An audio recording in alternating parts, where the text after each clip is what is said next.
ఏం చేస్తున్నావా? బాబాయ్ కండ్లు తెచ్చాడమ్మా. బాబాయ్ కండ్లు తెచ్చాడు నాకు ఇష్టమని, అందుకని కాల్చుకుంటున్నావు. ఉడకబెట్టుకునే పనిగా? ఉడకబెట్టుకుంటానికే తెచ్చాడు. టైం లేదులే ఉడకబెడతాను కానీ కాసేపు నాకు ఉడకబెట్టుకోవచ్చు అని.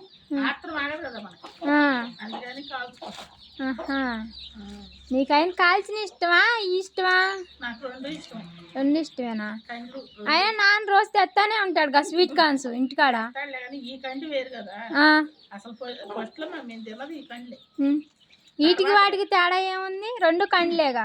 అయ్యో మెత్తగా ఉంటాయి, ఇయ్యేమో నవ్వులేకుంది, టేస్ట్ బాగుంటుంది. అవునా? ఈ కండే అసలు తినాల్సింది. మీరందరూ తింటుంటే నాకేం తినాలనిపిస్తుంది.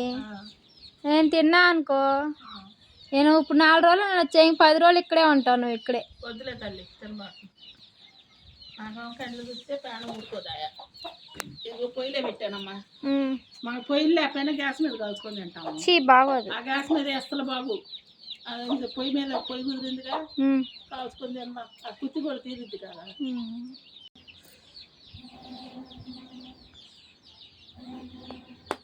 కూర మాత్రం కాలిందా?